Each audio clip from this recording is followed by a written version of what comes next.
Amigos, amigas, sean ustedes muy bienvenidos a un nuevo episodio de Totem Live. Hoy tenemos ante nosotros el episodio número 26. Sí, efectivamente, episodio número 26 de esta quinta temporada de Totem Live.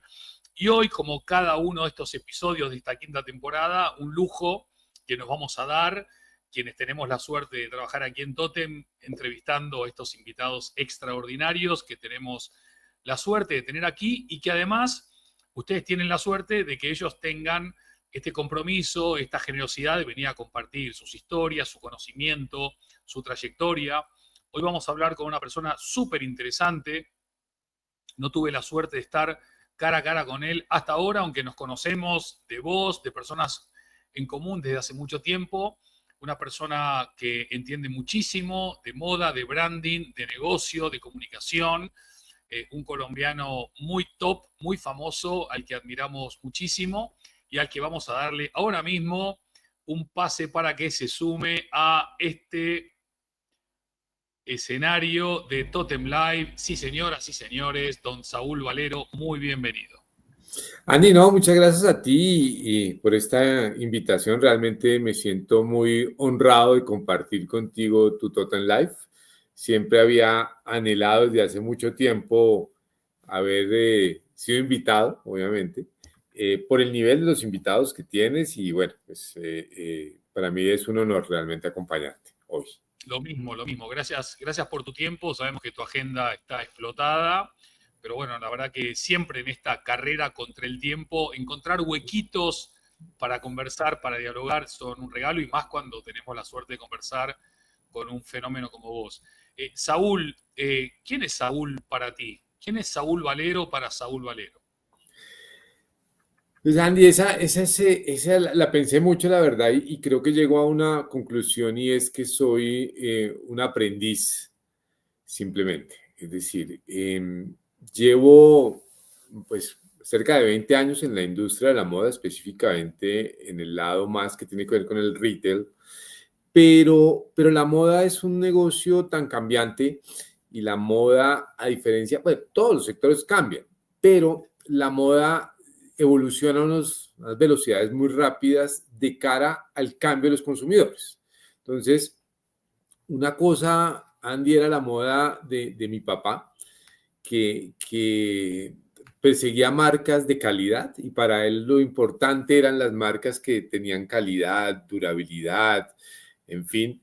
Eh, y él lucía, digamos, sus prendas y se sentía orgulloso de decir que su vestido llevaba con él 10 años, 15 años, que sus zapatos ya llevaban 10 años y que para él eso era calidad y que eso era lo mejor del mundo. Pero hoy el consumidor no, el consumidor cada vez va a unas velocidades, Andy, que cambia constantemente sus formas de consumo. No solamente de verse, sino sus formas de consumo, que tal vez es una de las cosas más importantes. Y ese cambio en la forma de consumir de las personas implica cambio en las estrategias, cambio en los canales, cambio en la forma de conectarnos, de comunicarnos con ellos. Y por eso creería que la mejor palabra, Andy, es un aprendiz. Creo que cada día que me siento con una compañía que vende productos, que tiene tiendas, que tiene canal online, entonces empiezo a entender, Andy, que tengo que estudiar los mercados, porque cuando me hablan de la Z, de la X o Y, digamos, segmento de mercado, ¿me explico? Entonces, pues requiere estudiarlo para poderlo entender, para poderlo conectar. Y ese es, digamos, el aprendizaje constante. Entonces, creería que en moda no hay expertos, creo que todos aprendemos de la gente que va cambiando y de la gente nueva que va llegando a los mercados. Me encanta. Tengo un montón de preguntas derivadas de esta primera respuesta, reflexión, análisis que acabas de hacer, pero siempre me persiguió una pregunta que voy a aprovechar para hacértela, a ver si somos capaces de evacuar esta duda razonable de mi cabeza de hace muchos años, que es, la moda es cambiante, la moda está siempre en movimiento, pero mi pregunta es, ¿quién da el primer paso para crear una moda, para establecer una moda. Creo que para posicionar una moda es más fácil, ¿no? Pero el primero que hizo algo para decir, esto va a ser una moda. ¿Cómo se hace? ¿Cómo se pergenia? ¿Cómo se crea? ¿Es casualidad? ¿Es causalidad? ¿Es estrategia? ¿Es suerte? ¿Cómo lo ves vos desde tus años y años de experiencia de ver y analizar la moda? No, yo creo que, digamos, la moda está afectada por todos los fenómenos culturales que la rodean, que rodean a una sociedad. Entonces, cuando hablo de fenómenos culturales, me refiero a la política, me refiero a la música, me refiero al arte, me refiero a un montón de situaciones que empiezan a suceder, digamos, en la gente. Eh, si piensas, por ejemplo, en la música, si piensas en la música, entonces estos artistas que empiezas tú a ver y que de vuelve se vuelven famosos y que pronto un stylist les crea el atuendo y los viste de una manera porque él cree que esa es la manera de vestirlos. Y él sale a un escenario con un pantalón oversize, con una camiseta oversize, con unas gafas, etcétera, con un peinado. Y eso entonces permea, digamos, la sociedad. Entonces, si tú te devuelves en la historia un poco, todo lo que, desde todo lo que ha generado un cambio en la sociedad, eso termina siendo permeable un poco en las formas de vernos y sentirnos nosotros.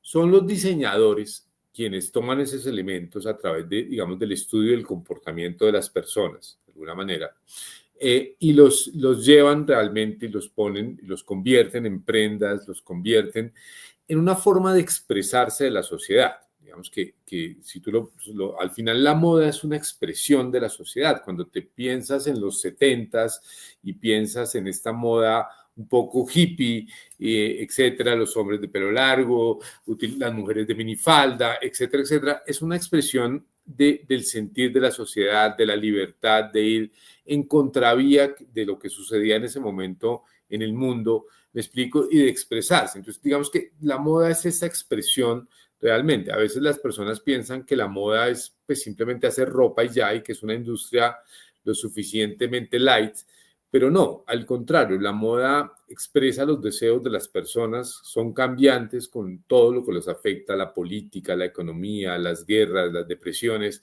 y de alguna manera eso se ve reflejado en el comportamiento de las personas. Y son los diseñadores los que toman eso y lo convierten en prendas y además lo lanzan de esa manera, presentándole como en las pasarelas, en lo demás, presentando como ese grito, por llamarlo de alguna manera, de mostrar por dónde quiere caminar las personas y cómo se quieren sentir las personas. Ese es el punto inicial del negocio de la moda realmente. Ya después lo que viene a continuación es que de ese grito inicial, de ese grito, de esa, digamos, de esa puesta en escena de una expresión de un gran diseñador, viene la transformación. La transformación es que otras compañías que están, por ejemplo, en el negocio de la pronta moda, toman esos elementos y los ajustan un poco al mercado, por decirle de alguna manera, los ajustan un poco al mercado y hacen que sean comercialmente llevables por una gran masa de mercado. ¿De acuerdo? Porque cuando tú ves, porque a veces la gente ve las pasarelas y entonces no entienden por qué esos atuendos, por qué esos looks tan raros, etcétera, etcétera. Y es simplemente como la inspiración del tema. De la inspiración del tema salimos ya a convertirlo en algo que sea comercialmente válido y de ahí ya llegamos, digamos, a las tiendas. Ya llegamos a las tiendas y aquellos que ganan la pelea en esto son aquellos que tienen la rapidez para convertir esa moda en prendas que se puedan llevar y que la gente pueda consumir rápidamente. Entonces ahí están todos los grupos empresariales como Inditex, que son líderes en este proceso, ¿de acuerdo? Y que hace que realmente la moda permee toda una sociedad. Entonces, digamos que ese es como el primer ciclo de entrada de la moda, digamos, al negocio. Ahí viene un efecto muy importante y es que aquellos que son, llamémoslo, innovadores y aquellos que son, que se atreven, son los primeros del mercado que salen y se ponen y lucen las prendas y demás. Y hay un periodo de tiempo, Andy, y todos, hay un periodo de tiempo que puede estar, dependiendo del país, entre 6 meses y un año perfectamente, en que eso que viste allá se termine viendo en las calles. Y cuando está en las calles, que es más mi trabajo, el tema del retail y de vender, no tanto el tema del diseño, cuando está en las calles es cuando la moda ya está de salida. Aunque suene loco lo que estoy diciendo, cuando ya lo empiezas a ver en todo lado, es porque la moda ya está saliendo de mercado de alguna manera. Qué maravilla, qué resumen más claro y comprensible para todos. De nuevo se me abren un montón de preguntas sobre esto. Quizás yendo atrás para adelante, hablabas un poco que la cultura, que la moda es un poco el reflejo de la sociedad. A veces me pregunto si la sociedad no es un poco el reflejo de la moda también. Hablabas de expresión, una forma de expresión. Hablabas también de identidad. Durante muchos años, quizás equivocadamente, me dio la sensación de que la moda era algo muy superfluo, muy atado a oportunidades comerciales, pero escuchándote me haces tener un ángulo distinto que tiene que ver con la oportunidad de explorar nuevos territorios culturales. Hablabas de música y otros aspectos también, donde los diseñadores quizás son los alquimistas de transformar eso que hoy no se puede decodificar en eso, en una prenda o en algo, ¿no? ¿Por qué la moda, o por lo menos en muchas personas, parece algo superfluo si en el fondo, con esos componentes culturales, identitarios y demás, tiene tanto arraigo? No, yo creo que digamos que la moda tiene diferentes miradas. Es decir, Europa es un pionero desde el diseño, son los pioneros realmente de todo el tema del diseño. Y la moda en Europa tiene una mirada totalmente diferente de lo que puede tener la moda en Latinoamérica, de alguna manera. Siendo para nosotros una industria muy importante, porque por ejemplo en Colombia puede aportar el 7% del PIB la moda, ¿de acuerdo? Y genera más de 700.000 empleos directos, digamos, en cuanto a producción y demás. ¿De acuerdo? Entonces, digamos que es como la gente lo mira. Lo que pasa es que la sociedad al final, digamos que tú tienes un grupo de personas pequeño y esto es como un globito. Entonces, porque tú me entiendes, los que vivimos en la moda, pensamos que la moda es muy importante. ¿De acuerdo? Pero existe un gran grupo de mercado que realmente no le presta atención, simplemente se visten porque se tienen que vestir, se visten según unos códigos, fíjate, de lo que sucede en su oficina. Entonces, si tú eres abogado, si tú eres financiero, pues estarás vestido de corbata, con traje, etcétera, etcétera. Y él nunca se va a poner un pantalón rojo ni una camisa roja, porque así un diseñador por allá lo diga, etcétera, etcétera. Entonces, es como un código de vestuario. Entonces, digamos que la moda, digamos que pierde esa fortaleza en un momento determinado de cara a la industria y de cara a las personas, porque piensan que simplemente es algo que se lleva, pero no están viendo detrás la generación de empleo, el tema de, digamos, de productividad, el tema de ingresos de las compañías, de todo lo que significa la industria de la moda en el mundo, porque es una industria que mueve muchísimo, muchísimo valor en el mundo entero y que obviamente implica, vuelvo y te digo, para los que no son tan amantes de ese tema de la cultura y demás, implica esa expresión cultural. Entonces, la moda, uno podría decir que la moda está más del lado del arte como concepto que del lado de la industria. Claro, todo lo que tú tienes, lo que tienen todas, lo que vestimos todos, pues es un proceso industrial. Pero fíjate que la moda es un sentir más del lado del arte que del mismo proceso industrial. Entonces, por eso tal vez las personas no lo ven tan importante en un momento determinado, porque claro, es mucho más importante una industria automotriz, es mucho más importante la industria del petróleo, es mucho más importante este tipo de industrias, porque la moda se considera como tal un arte. Pero cuando uno va y mira los números, las cifras, las ventas, lo que genera la moda, y si tú entras a un centro comercial, yo te puedo decir que en un centro comercial cualquiera, en cualquier país del mundo, el 80% de lo que encuentras son tiendas de ropa. Lo que mueve la economía de un centro comercial son tiendas de ropa como tal. Entonces, fíjate que es esa mirada que está detrás del asunto. Y al final nosotros desde el retail lo que buscamos es dinamizar esta industria. Y ahí viene un tema complicadísimo y es lo que está sucediendo hoy, que es muy importante, que es el tema de la sostenibilidad ambiental. Me Y leíste la ese, mente, me leíste la claro, mente. Mirá, estaba acá. Me leíste la mente, dale, dale, dale. no, la sostenibilidad ambiental es un tema que es necesario definitivamente. La industria es una de las industrias más contaminantes, sin lugar a dudas.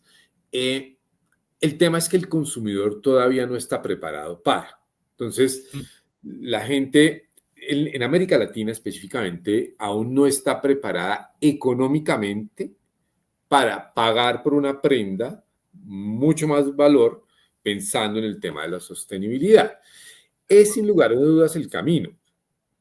El tema es un tema económico, pasa más por un tema económico que por otra cosa, y es si estamos dispuestos a pagar ese alto valor por una prenda más sostenible. Entonces, cuando tú tienes un país, por ejemplo, como Colombia, que al final 14 millones de colombianos viven por debajo de la línea de la pobreza, o sea, estamos hablando de personas que en dólares pueden estar en $100 en Ujú. ingreso mensual, ¿me explico? Y tú piensas en un papá que tiene una esposa y tiene 3 hijos pequeños, pues él no va a jalarle a la sostenibilidad. Él va a decir, yo necesito vestir a mi familia, necesito encontrar algo que sea bueno, barato, que le dure, etcétera, etcétera. Y para él la sostenibilidad no va a ser importante desde ningún ángulo. Porque, vuelvo y te digo, se convierte en un problema económico. Sin embargo, empiezan a aparecer estas empresas de productos usados, de productos reciclados, que son una buena opción también para apoyar el proceso, pero aún, como te digo, la sociedad no está preparada para. Entonces, no todo el mundo se atreve a comprar una prenda usada, por ejemplo. No todo el mundo se atreve, porque no solamente lo que significa la prenda usada, sino cuando vas más allá, como la energía de la persona, en la prenda y todo ese tipo de cosas, como que eso no se lava en una lavandería tan fácilmente. Entonces, como que todo eso influye en esas decisiones de compra de las personas. Yo Interesante. creo que el mundo sí camina, pero fíjate que los que estamos en esta industria hablamos de la sostenibilidad, pero el consumidor no. Claro. Entonces, cuando el consumidor no lo habla, es cuando tú ves que Temu y Shein son líderes hoy mundiales, no Totalmente. solamente en la producción, sino el problema de contaminación de la producción, pero el problema de contaminación de los envíos. Fíjate, el tema de la huella que deja los envíos de Shein y Temo al mundo entero. Porque estamos hablando de toneladas y toneladas y toneladas de envíos que ellos producen en el mundo entero. Entonces, ese tema es un tema que fíjate que el consumidor pareciera, comillas, no interesarle. Y ese es el problema que tenemos. Yo creo que, y así lo trabajemos, y así lo digamos, y así lo hablemos, se termina convirtiendo en un problema económico. El mundo hoy y las inflaciones en parte de Latinoamérica, los conflictos políticos y demás, no permiten que estas economías sean tan estables de alguna manera, y eso hace que el consumo sea diferente y que no vaya por donde todos quisiéramos que fuera, porque después de una pandemia todos pensamos que el mundo se iba a voltear a la sostenibilidad, pero pues no fue así. Y entonces nacen los Shein, nacen los Temu y nacen un montón de despachos desde China que tú estás viendo ahora, porque ya las fábricas de China despachan directamente desde la fábrica al consumidor sin el intermediario, lo que es obviamente pues no va de la mano de la sostenibilidad ambiental. De acuerdo. Una masterclass de sostenibilidad y greenwashing. Y la verdad que muy claro cómo estás hablando. Todas las preguntas que tenía acá anotaditas sobre Temu y Shen, contaminación, la industria y el tema de lo verde, me lo acabas de responder. Permitime que me voy a poner las gafas porque puedo leer bastante bien, pero no tan bien como para leer aquí algunos comentarios. Aquí tenés saludos de Robert Díaz, comentarios de Anne-Marie Laurent, creo que se pronuncia así, y nuestra querida Angie. Si me permitís, voy a dar juego también a las personas que nos Claro que acompañan en sí. el episodio 26 de Totem Live, a quienes alentamos a opinar, a preguntar y en la medida de lo posible le trasladaremos las cuestiones a Saúl. Mira, Angie dice, Angie, que además de ser brandera, también fue diseñadora de moda. Bueno, no se deja de ser, ¿no? Bueno, ahora no se dedica tanto a eso. Sabemos que Colombia es un gran referente de la moda en Latinoamérica. Interesante conocer la perspectiva y visión que existe actualmente en la construcción del branding en esta categoría. ¿Cómo lo ves, querido Saúl, esta construcción del branding en la moda en Colombia? Mira, Colombia a nivel latinoamericano es un referente de moda. Digamos que tenemos la suerte de haber avanzado en temas que tienen que ver con diseño y producción. Digamos que cuando piensas en América Latina, piensas en México, piensas en Colombia, piensas en Brasil, ¿sí? Pero Brasil es como una isla aparte en el tema, es otra cultura, claro, es otro continente dentro de nuestro continente. Entonces, los que lideramos, digamos, el proceso de moda y conocimiento de moda y producción, estamos hablando de México y nosotros, fundamentalmente. Y Yo creo que eso ha Argentina hecho... también, ¿eh? Dime. Argentina un poquito tal vez también, y en fabricación tal vez Perú podría entrar en la liga, ¿no? Claro, Perú en fabricación de textiles es muy importante, obviamente, y ahí va pegado. Pero nosotros, Colombia y México, digamos, han liderado el proceso de expansión de marcas a nivel internacional. Entonces, somos los países que realmente empezamos a avanzar ya internacionalmente en el proceso de marcas afuera. Y eso nos ha llevado a algo y, digamos, los empresarios han tenido que devolverse un poco e invertir en eso que antes no invertían, que era el tema de imagen, branding, comunicación y demás. Claro, antes un empresario, el de antes simplemente montaba una tienda, metía una ropa y se vendía, punto. Si tenía un buen precio, un buen producto, la gente iba y compraba ese precio y ese producto y ya estaba. Y así, aunque no lo creamos, fíjate que tenemos muchísimas compañías, por ejemplo, en América Latina, que todavía siguen en ese modelo del señor de antes, que pensaba además que la ropa era para toda la familia, que él tenía un almacén para que entrara la mamá, la tía, la abuela, etcétera, y ya no. Con los cambios del consumidor y con la expansión de las marcas a nivel, digamos, latinoamericano, tanto mexicanas como colombianas, nos hemos tenido que sentar a replantearnos el ADN marca, la forma de comunicar, la forma de expresar nuestra marca a nivel internacional. Y entonces ahí es donde coge mucha importancia el tema del branding. Entonces, digamos que ya las marcas sí realmente están destinando capítulos muy importantes a estudiar al consumidor, a ver cómo transmitimos, cómo nos comunicamos. Porque hoy Andy y todos en Internet no gana el mejor, gana el que comunica mejor, que es totalmente diferente. Es decir, no gana el que hace mejor los productos, no gana el que cose mejor o el que tiene una mejor tela, no.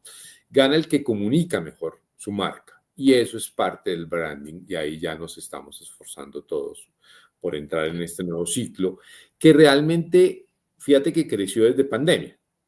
Es decir, todos hablamos del e-commerce, pero el e-commerce se dispara desde pandemia y entonces ahí es cuando ya nos metimos en una pelea de imagen, de marca, de cara al consumidor final todos. Y entonces ya los presupuestos cambiaron en las compañías porque navegamos al e-commerce. Bien.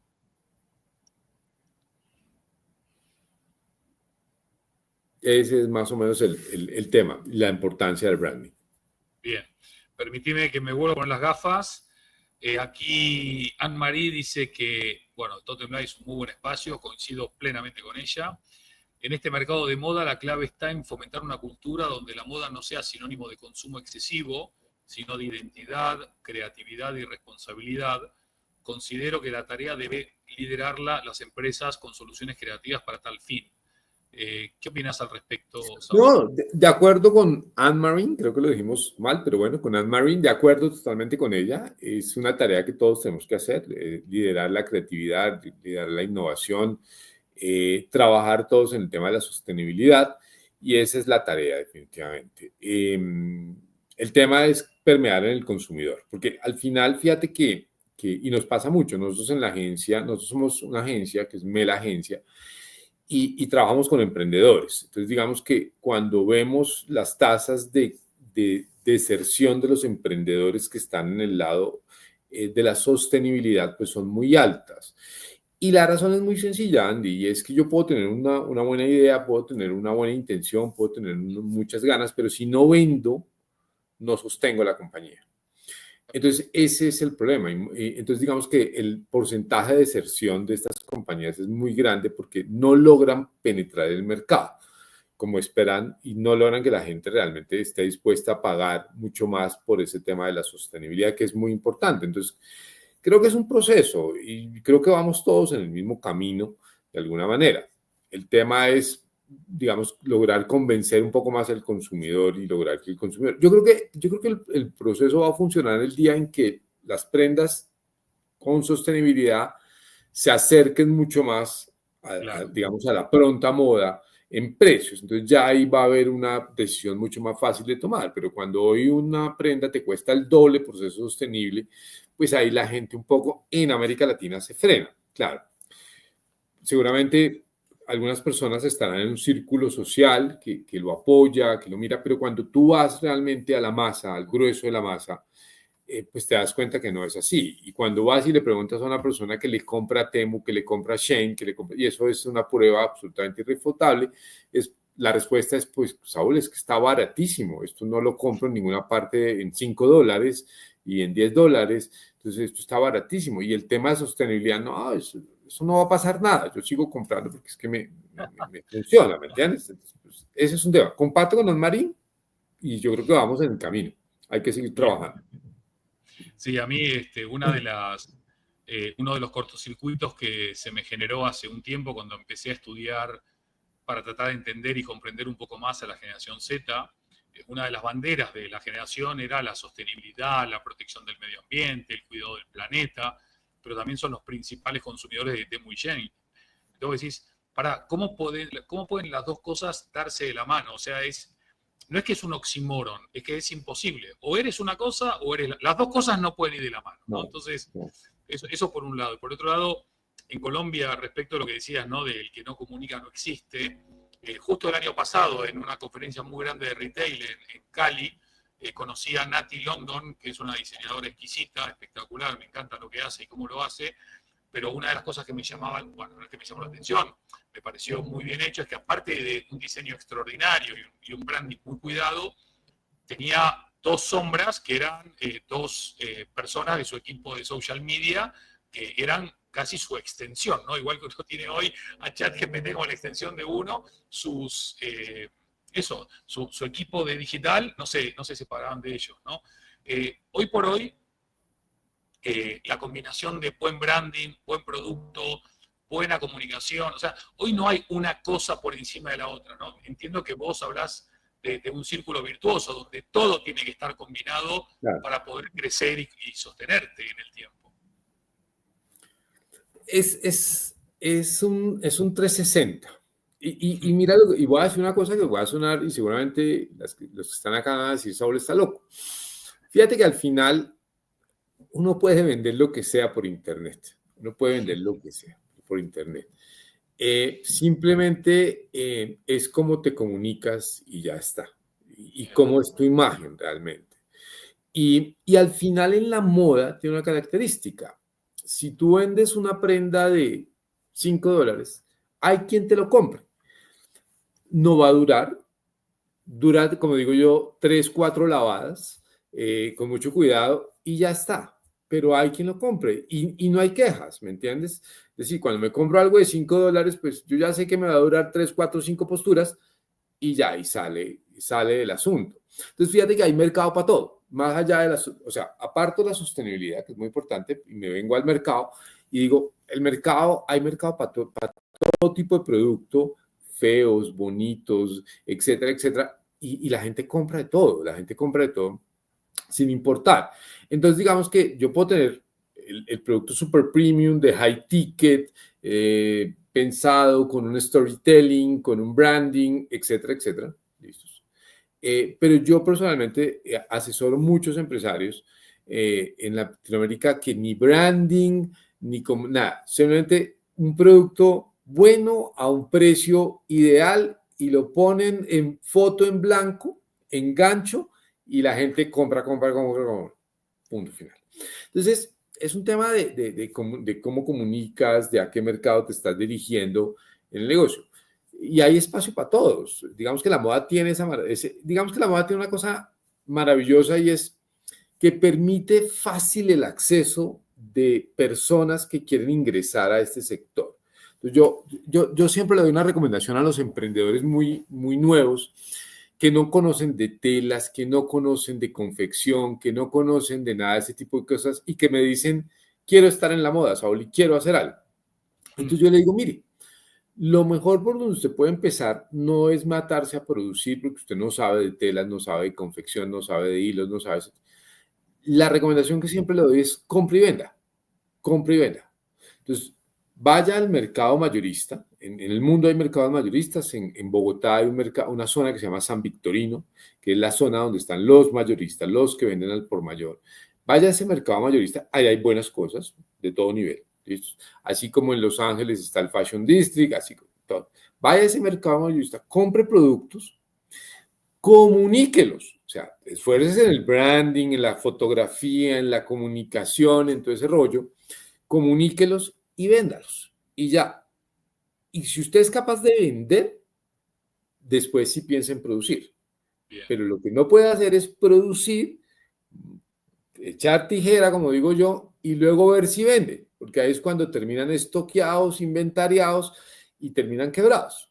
Entonces, digamos que la idea mía siempre es, venga, pruebe que usted es capaz de vender, porque creo que el tema, pero ¿cómo sabe si es capaz de vender? Trabaje en la fotografía, trabaje en comunicación, identifique su segmento, su buyer, etcétera, etcétera.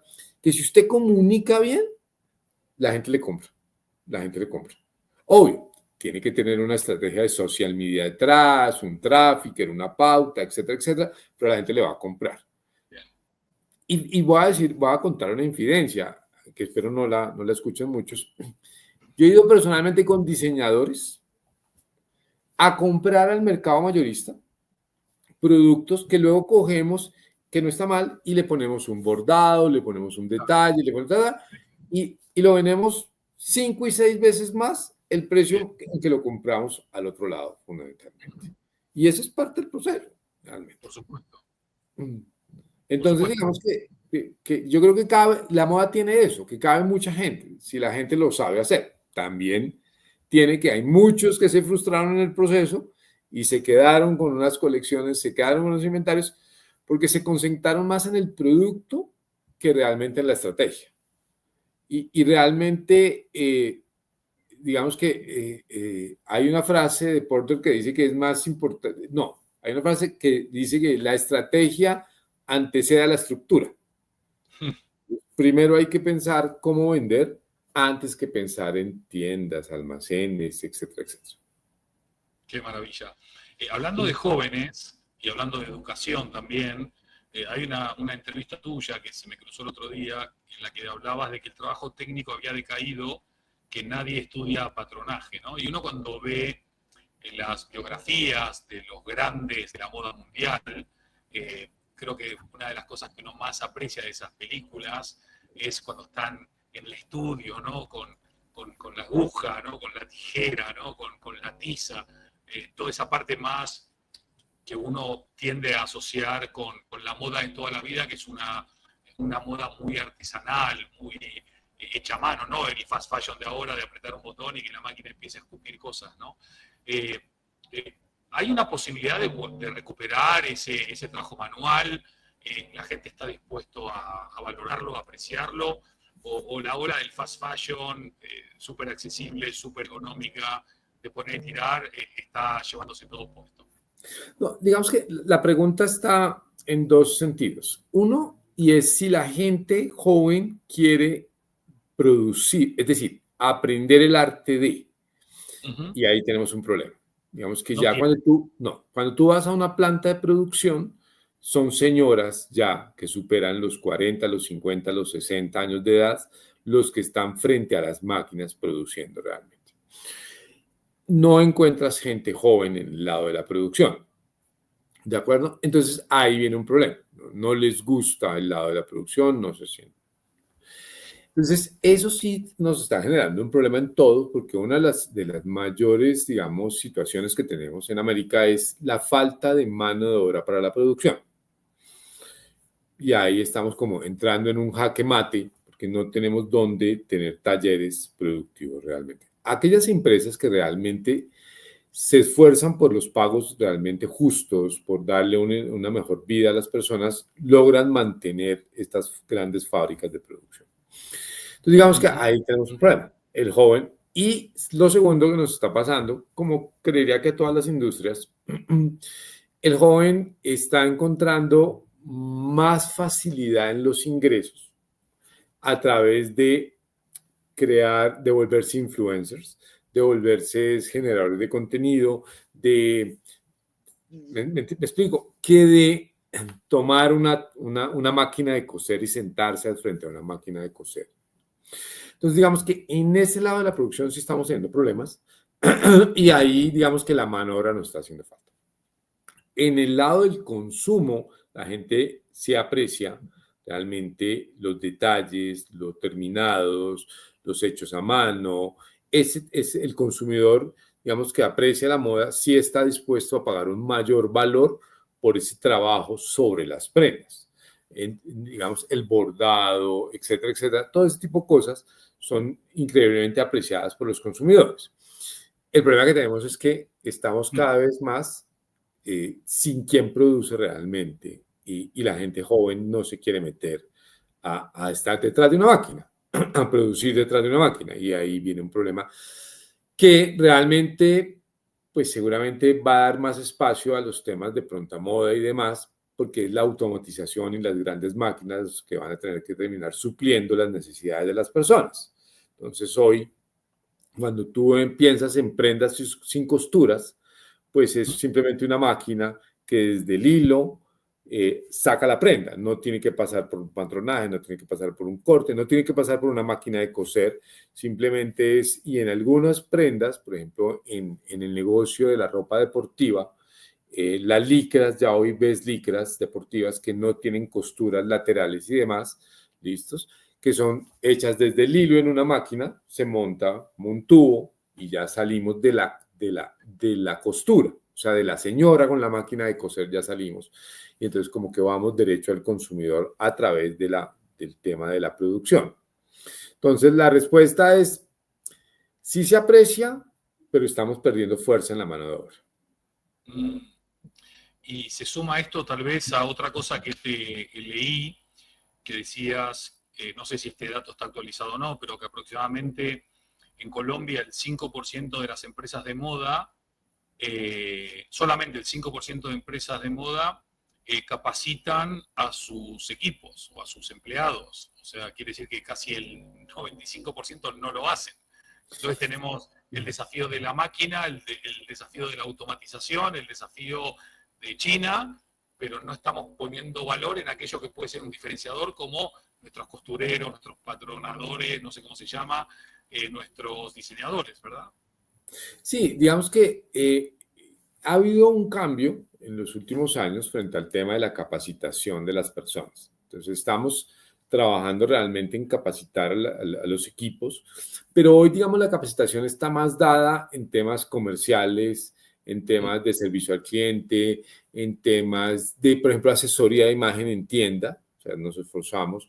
¿Por qué? Porque la guerra comercial es mucho más fuerte. Entonces, la guerra comercial es mucho más fuerte, entonces necesitamos que nuestras tasas de conversión en tienda aumenten. Entonces, digamos que al final, fíjate que mercadeo, lo que hace la función final de mercadeo es generar tráfico a un punto de venta o a una página web.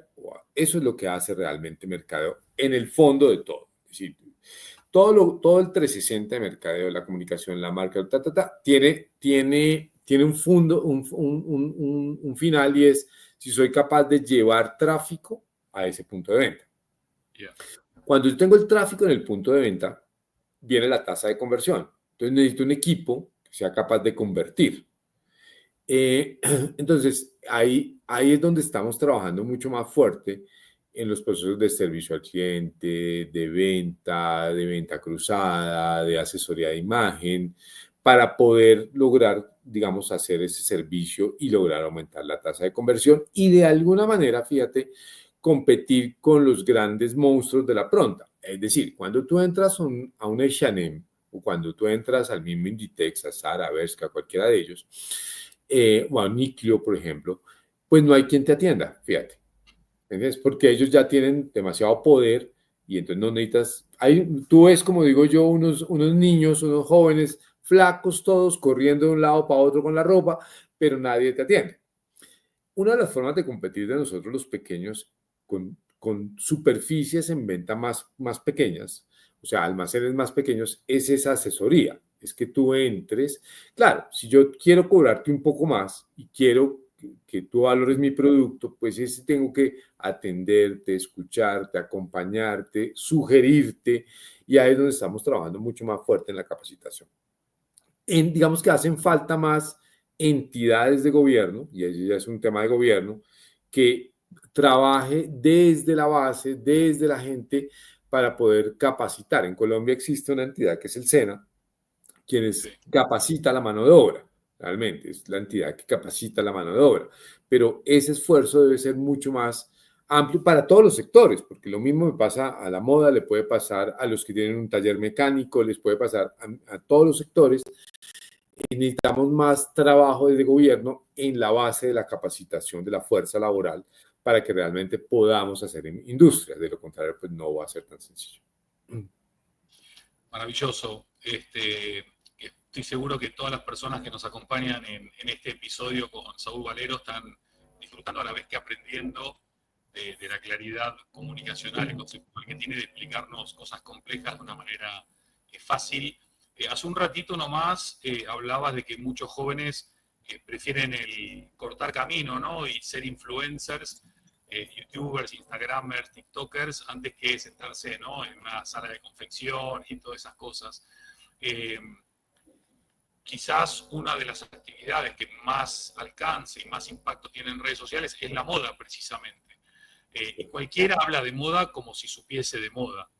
Vos que sí sabes de moda, cuando ves eso, ¿qué te genera? ¿Qué te provoca? Oh, no, esa es una pregunta, Andy, comprometedora. No, mira, Acá en Totem Live hablamos sin pelos en la lengua. mira, yo voy a contar una historia. En el mercado, por ejemplo, del acompañamiento de las empresas y de la asesoría de las empresas, hay una aparición de muchas personas muy jóvenes realmente, muy estudiosas, totalmente de acuerdo, que venden servicios de asesoría y de cómo ser exitoso en la moda y cómo crear tu empresa exitosa en la moda. Y entonces me ha pasado mucho y que he tenido hasta alumnas mías que han aprendido de cuaderno y después montan una empresa de asesorías. Tengo gente que son muy invitados a los cursos que dicen, mire, yo quiero ser un asesor, ahorita me falta mucho, pero vengo a capacitarme y está bien. El tema es cuando saltas de una capacitación a tratar de guiar a una persona. Digamos que ahí es un poco frustrante, porque vuelvo y te digo, hay un tema muy importante y entonces la comunicación mata, en el buen sentido. Entonces son gente que monta los super videos, monta las super historias, tienen todo un equipo de producción detrás que los hace ver como el gurú del gurú del gurú, y realmente en su vida ni han cosido una prenda, ni han colgado una prenda en una flauta en una tienda, ni saben perchar, ni saben absolutamente nada de ese tipo de cosas. Lo saben del libro, lo dicen del libro.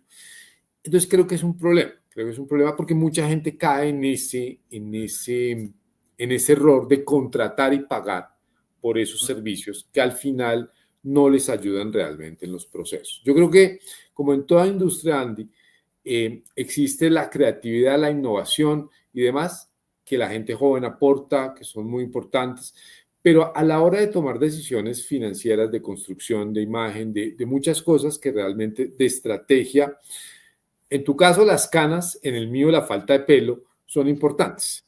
¿Me entiendes? Entonces, como que esos dos equilibrios, la gente joven y la experiencia, como que nos dan un equilibrio que realmente da la justa del tema. Entonces, eso es hoy las redes sociales, lamentablemente. Lamentablemente las redes sociales están llenas de altos porcentajes de personas que no saben de moda, de carros. Te pasa mucho con carros. Uno ve con carros, ve muchos TikTokers hablando de que este carro es malísimo. Hombre, supieran el daño que le hacen a una marca cuando sales y dices de la manera más liviana que esto es malo o que esto es bueno, sin entender qué hay detrás realmente, la mano de obra, el esfuerzo, la inversión, los años de trabajo detrás de construir una marca. Entonces me parece que es un poco irresponsable eso. Pero pues el mundo camina hacia allá, lamentablemente, y el consumidor joven consume ese contenido diariamente, y eso es lo que, digamos, que distorsiona un poco el asunto, ¿entiendes? Entonces, lamentablemente, ahora, si ellos hablaran desde la seriedad y desde la profundidad sería válido, pero uno sabe que si los contrato y les pago, entonces vienen y hablan bien. Entonces ya ahí la cosa no funciona. Y digamos que en el mundo y en esta industria hay poca gente que se atreve a criticar. ¿Entiendes? ¿Por qué? Porque de pronto los vetan, porque de pronto no los llevan a un desfile, porque de pronto no los invitan, porque de pronto, etc. Entonces parecería que es mejor guardar silencio. Pero yo creo que en la medida en que la gente entienda que el tema pues hay que profesionalizarlo, que realmente hay que acudir a las personas con experiencia, porque esto es una industria muy potente. Y que para vender un servicio, pues tienes que prepararte, no solamente educarte, no solamente estudiar, sino también tener experiencia en campo, como en todo, ¿me entiendes? Tener experiencia en campo. Y eso es, digamos, eso es tal vez a una pregunta que me decías al principio, lo que vuelve light a este negocio de la moda. Porque fíjate que no hay TikToker cirujanos, ni hay TikTokers hablando de cirugías del corazón abierto, porque es una cosa mucho más profunda, ¿me entiendes? Mucho más. Mientras que en la moda cualquiera se cree influencer o se cree curador de moda.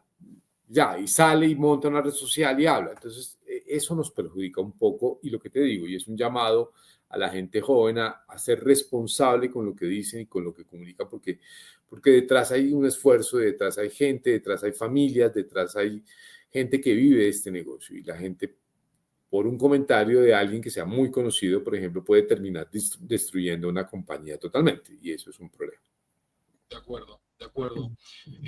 Ya que estamos hablando de jóvenes, hace un rato, no en Totem Live, sino en privado, estaba hablando con unos directivos de unas cosas importantes, justamente de la incapacidad de gran parte de la generación Z de tener una conversación, de atender en público, de resolver un problema de atención al cliente, ya ni hablar de llamar por teléfono. O sea, si las compañías telefónicas hubiesen nacido en esta época con generación Z, hubiesen quebrado antes de nacer, porque no hay un joven que te llame por teléfono, bueno, que te atienda menos, ¿no?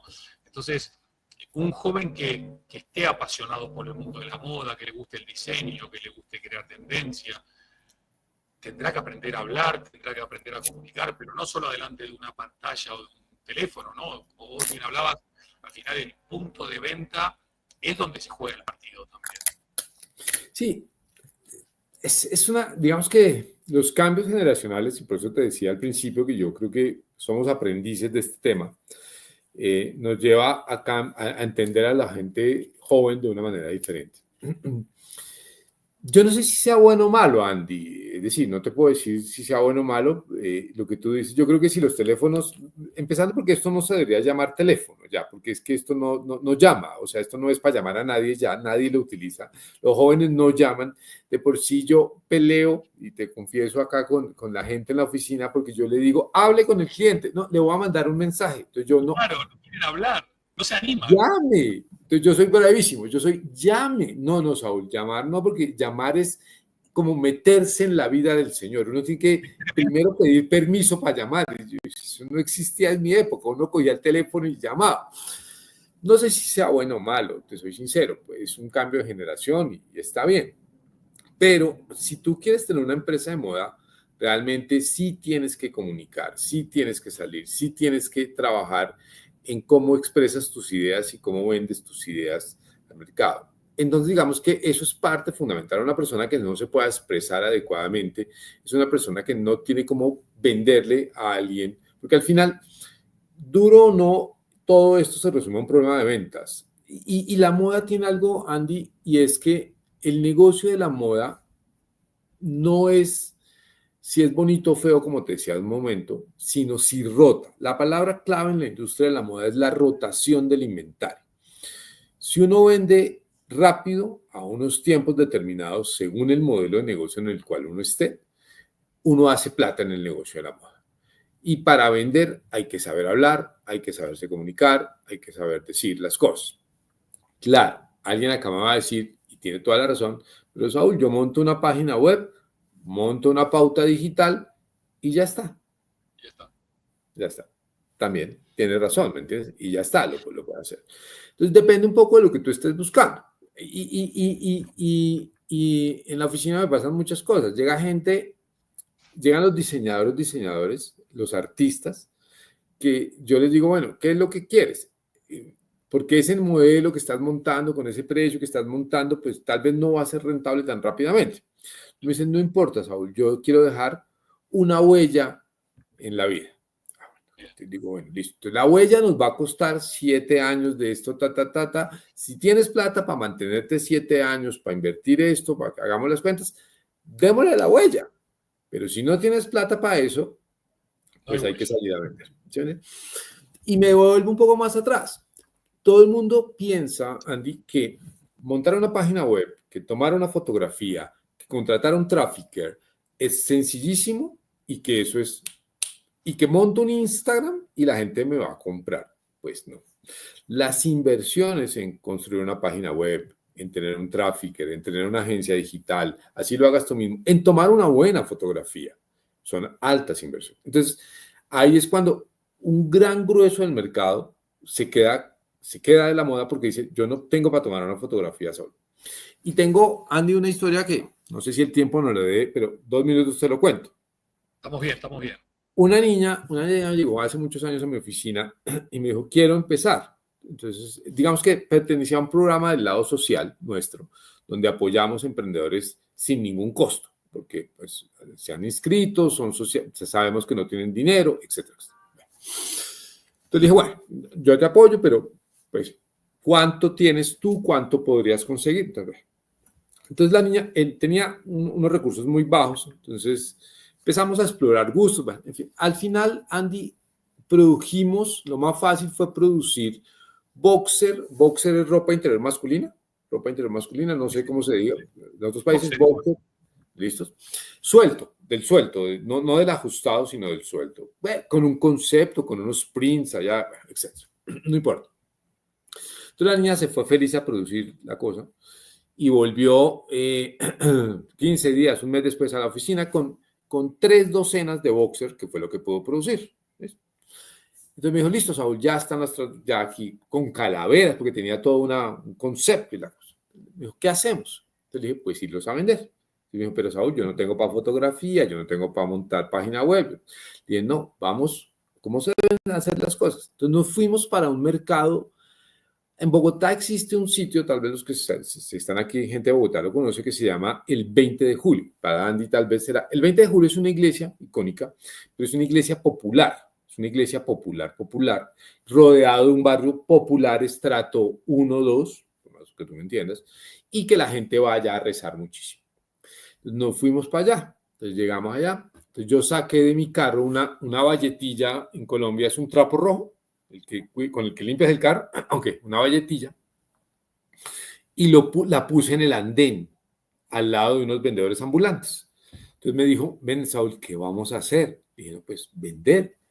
¿Y cómo? Entonces le dije, venga para acá. Entonces pusimos la valletilla en el piso, pusimos los boxers en el piso, y le dije, mija es un término aquí de cercanía, grite, boxer a tanto. Entonces me dijo, ¿estás seguro? Le dije, no, grite, mija, grite. Y yo empecé a gritar con ella, boxer a 5,000, boxer a 5,000, boxer a 5,000. Y los vendimos. Entonces luego me dice ella, ¿y ahora qué hago, Saúl? Entonces le dije, vaya corriendo con esa plata, no se la gaste, y vaya y vuelve y produzca, y en una semana vuelve acá, pero ya no con 2 docenas, sino con 3 docenas. Entonces, fíjate que ahí se combinan 2 cosas. La rotación del inventario. O sea, en la medida en que yo vendo rápido, produzco y vuelvo y entro, empiezo a crecer. Claro. Y 2, que los jóvenes están perdiendo algo cuando emprenden, y es que creen que la única forma de vender es a través de un Instagram. Y se les olvida que también hay que maletear.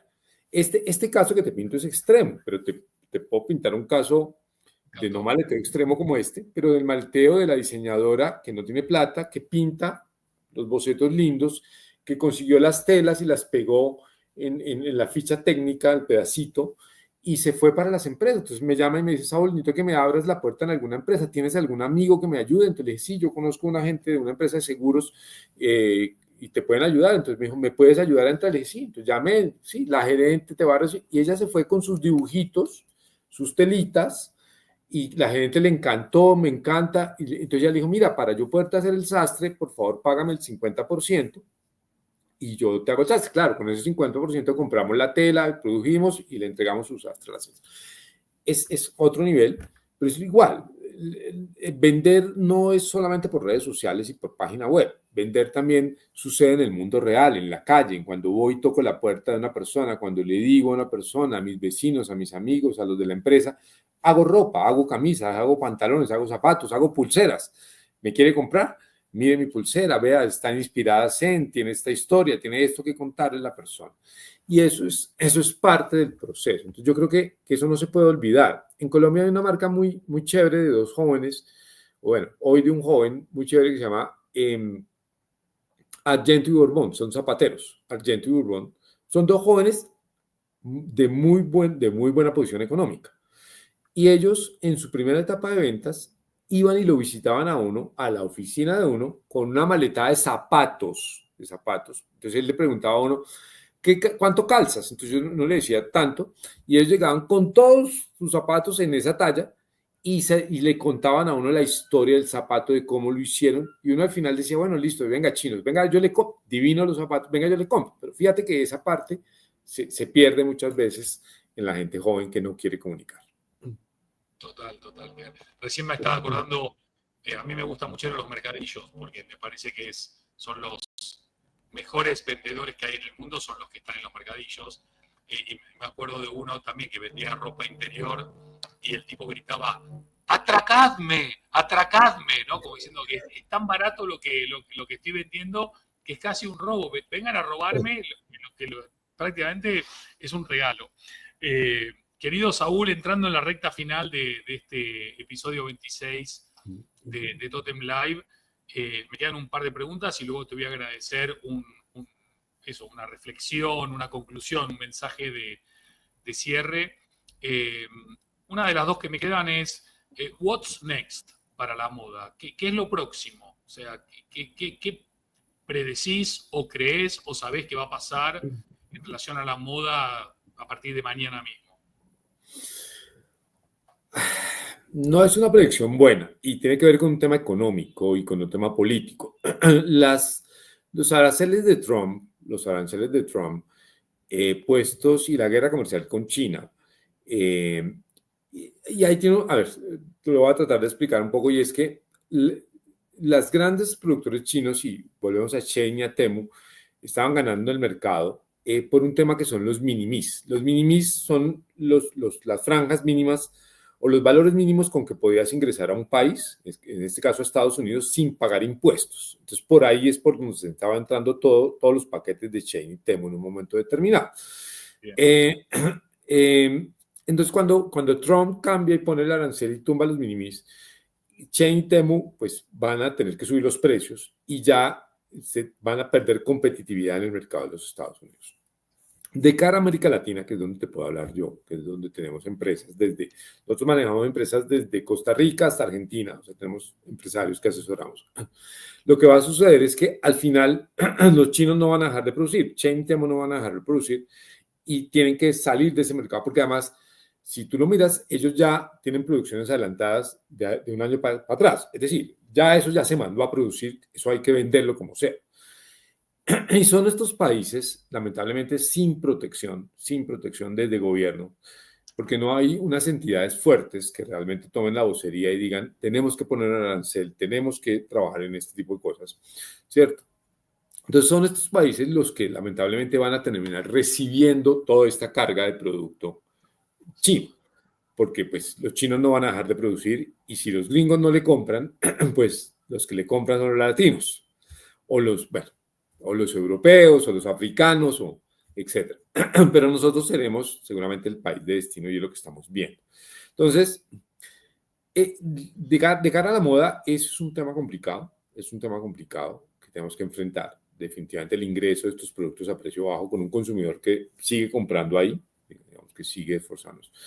¿Qué hay que hacer? Trabajar en propuesta de valor, trabajar en diseños, trabajar en productos diferenciados, tener un branding y una comunicación realmente atractiva que conecte, tratar de esforzarse por conectar a las personas y que sean fans de su marca. Obviamente, entender la economía, y eso es muy importante, y es que tú no puedes pensar vender a high ticket porque te crees diseñador, sino tienes que entender la economía, tienes que tener un poco dentro de las franjas de precios, tener precios dentro de las franjas bajas para que el mercado general te entre y te genere caja y salve tu compañía, y unos productos de ADN que son los que, como digo yo, van a la pasarela y van a, etcétera, a la presentadora de noticias, pero es ese equilibrio. Entonces, digamos que el pronóstico a la pregunta pues no es tan bueno frente al tema Trump, que nos va a afectar, digamos, en la economía y en el ingreso de estos productos a nuestros países, a excepción de que estos países tomen la decisión realmente conjunta de también frenar este ingreso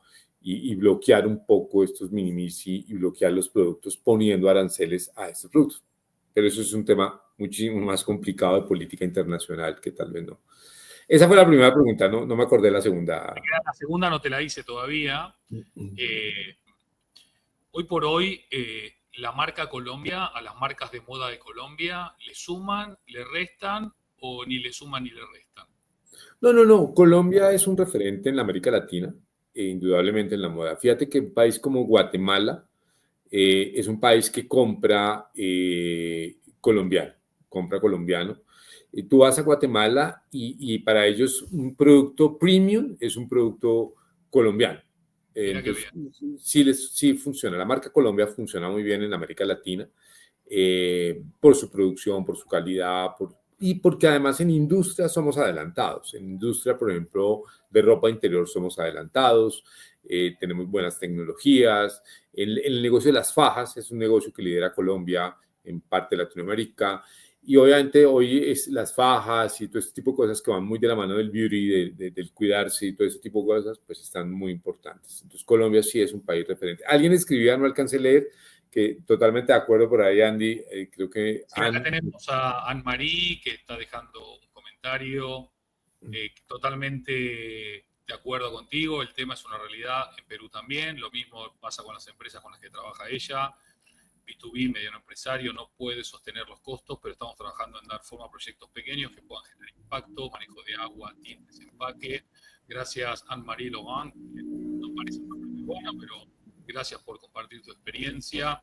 Gustavo Ruiz te deja un gran mensaje. Angie te hace más preguntas, pero le voy a decir a Angie que ya te llame y te las haga porque no tengo tiempo. Perdón, Angie, no te enojes.